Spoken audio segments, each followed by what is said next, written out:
This video is brought to you by Squarespace.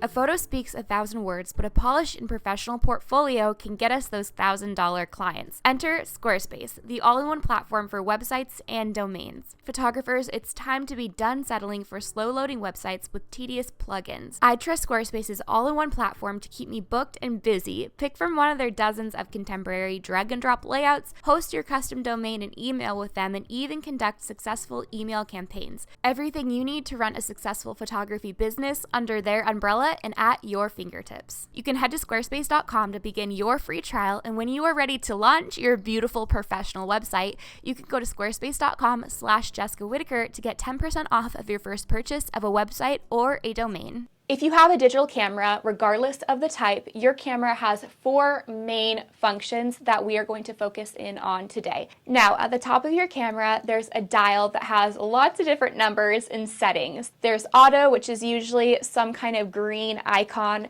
There's A, P, S, there's also M. And M stands for manual. And manual is what we are going to be focusing on and what you need to learn how to use regardless of your skill level in photography.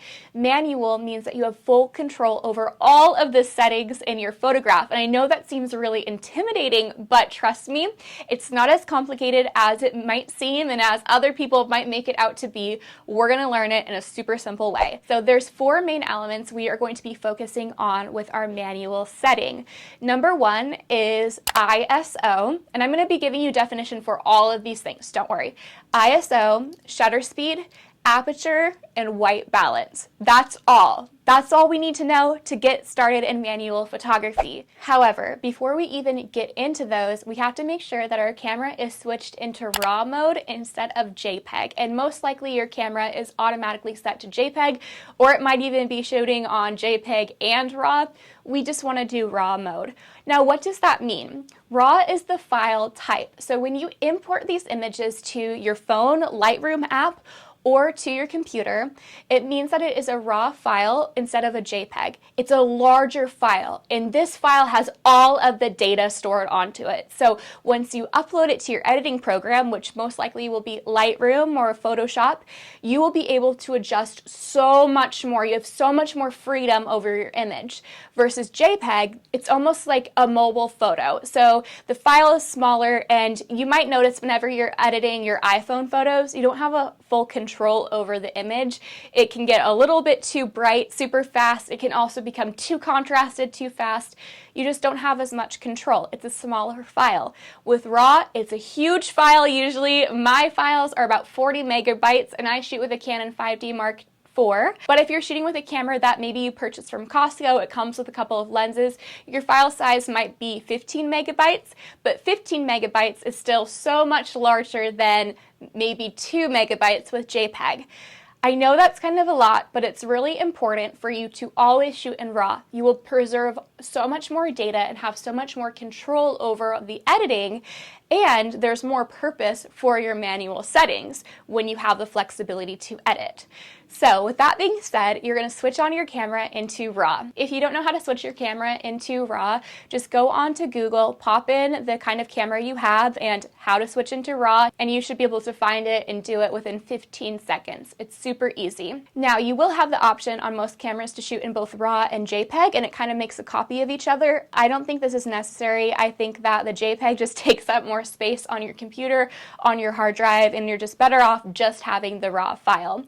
Now, you will need the appropriate editing software to be able to open up those files, which is Lightroom or Photoshop. There's lots of other apps out there. You can also use Lightroom on your phone.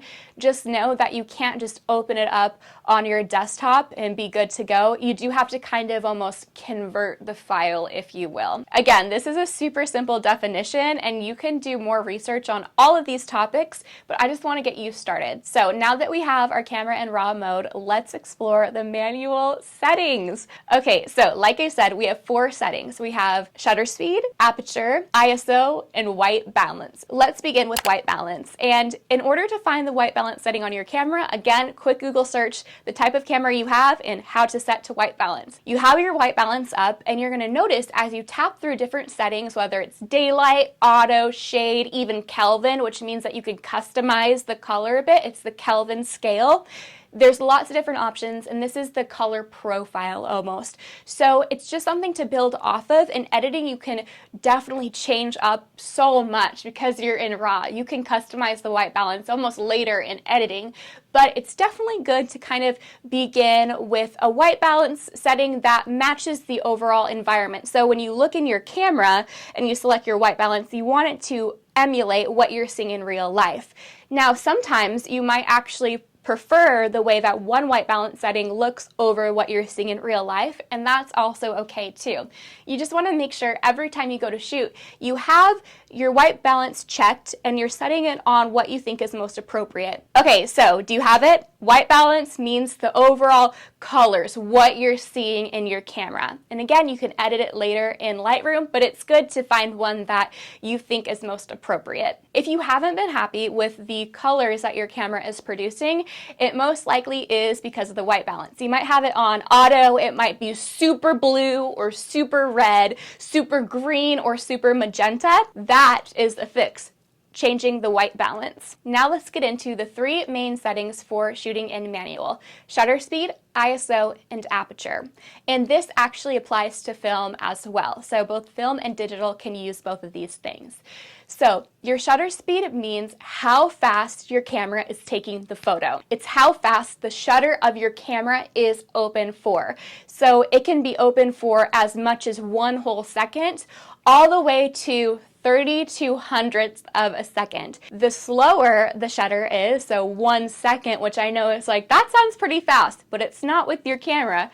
The slower it is, the slower it's going to take the photo, and the more blurry your photo might turn out, which you can intentionally use if you're wanting to photograph maybe a waterfall and you want the water to look really smooth. You might have your shutter speed pretty slow on 1 second. It could be 1/60th of a second. Lots of different options that you'll see as you get into the single and double digits. But as you get into triple digits and quadruple, the shutter gets faster. You're able to freeze movement. So instead of it having a bit of a motion blur if somebody's running, you will be able to capture them running in motion, but it's super sharp and crisp and it's frozen. Let's say you're wanting to take photos of your family on vacation and you find that the photos always turn out a bit blurry and you don't know why. You might also see that it's not only blurry, but it's taking a second to take the photo. That's because your shutter speed is too slow. So instead of having your shutter speed on 1/60th of a second, you might want to bring it up to be about 600th of a second. You're going to want to play around with the scale, but you might notice, well, when I bring it up a little bit higher, it makes my image darker. How do I fix that? We're going to talk about that in a second. That's where our aperture and our ISO come into play. But it's important for you to know the purpose of a shutter speed, which is essentially how fast the camera is taking the photo. So next up is aperture, and all of these work together. Aperture is how wide or small, how little or big the lens gets. So your lens can open and it can close, and the wider it opens, the more light gets let in. Think about it as like a window with curtains. So if the curtains are all the way open, so much light can get in, and when they're closed, only a little bit gets in. And how this is determined is by numbers. So it's numerical, like the shutter speed. So if you want your camera lens to be wide open, you want a ton of light to get in, you might also want the background to be very blurry. how you get that blurry background is the aperture is as wide as it gets. So on a lens, let's take a 50mm 1.8 lens. If you ever notice when you're looking to purchase a lens, it will always say kind of a small number, 1.8, 4.0, 2.8. That number that's advertised on the lens that is labeled as the lens, 50mm 1.8, 85mm 1.2, 35mm 1.4, that number that's advertised in that title is as wide open as the aperture gets. So some lenses can open up to 1.2, some can only open up to 4.0, some can open up to 1.4, and chances are that the kit lens that you probably have with the camera that you purchased can only open up to about 4.0, which is fine, but it means that it's not opening up as wide as 1.2 where you get that nice blurry background. Now we're going to talk about lenses a little bit later in the video, but the point is the wider that your lens can open, the smaller that number is, 1.2, 1.8, 1.4 instead of 4.0, 5.0. So the smaller the number is, the wider the lens opens up, the more light can be let in. With that being said though, whatever lens you have has a variety of different numbers that you can adjust the aperture to. It's just the maximum 1.2, 1.4, but it doesn't mean you can only shoot on 1.4. You can move it to be, it's a big scale, it's all numerical. You can usually open up lenses to go anywhere from 1.2 to 16. Which also is f-stop, so f/16, f/1.2. So to tie it all together, aperture means how much light gets let into the lens. The larger the number, the less light. The bigger the number, the more light.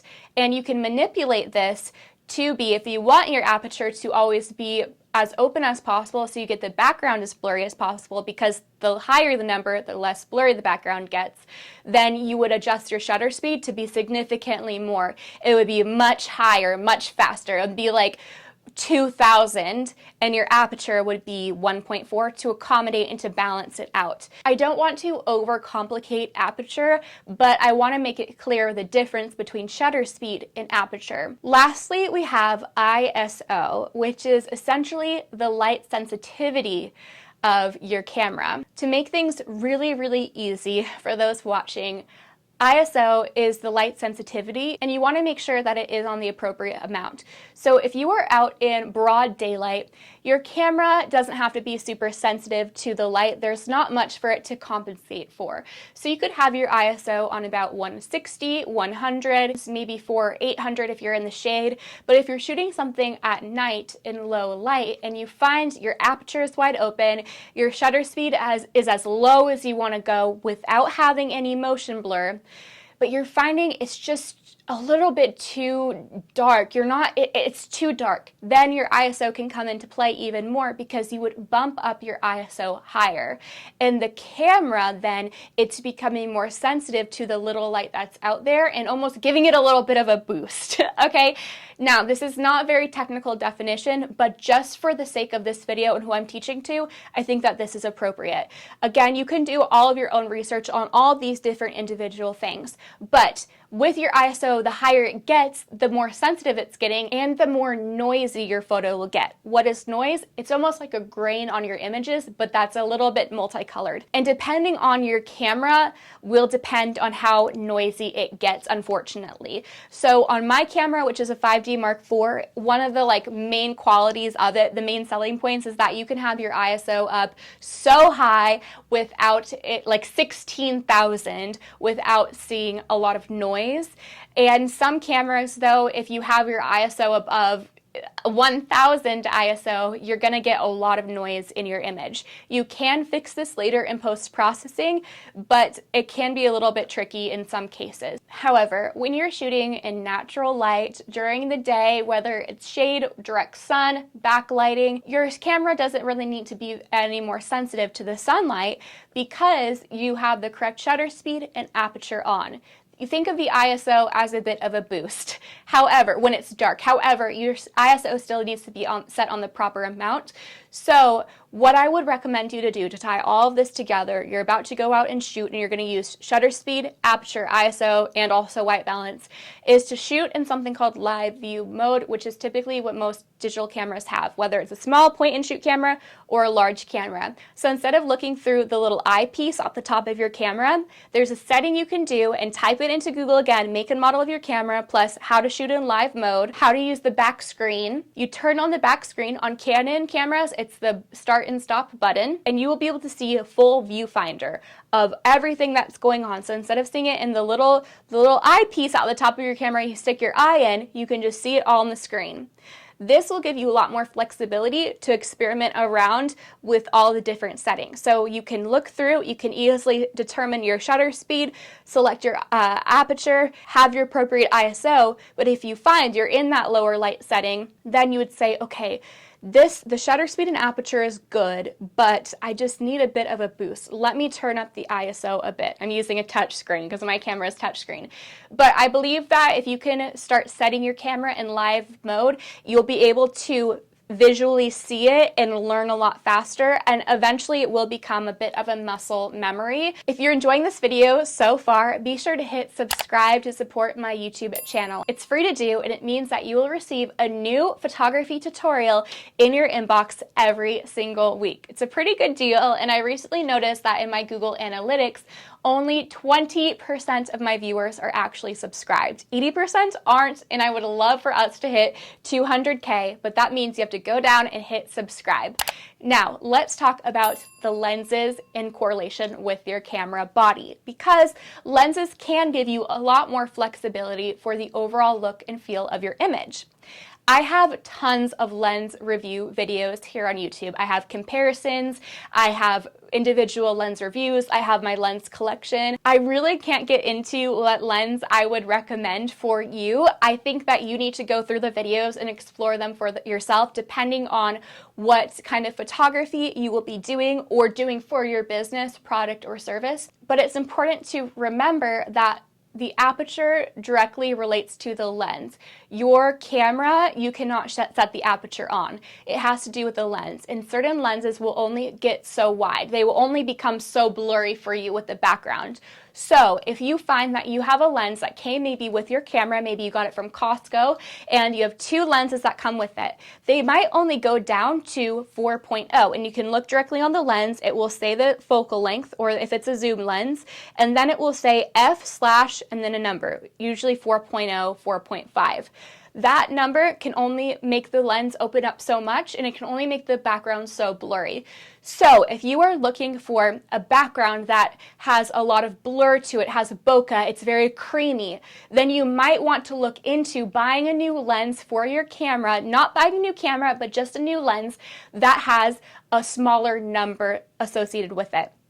1.4, 1.8, 2.5 are both great. 2.0 are great, typically from the 1.4 to 2.5 area, but I would suggest something more like a 1.8 or a 1.4. However, the focal length of your lens will also directly relate to how blurry your background will be. But I don't want you to worry so much about the focal length in that regard. I would rather you pick a focal length that is most appropriate for the photography that you do.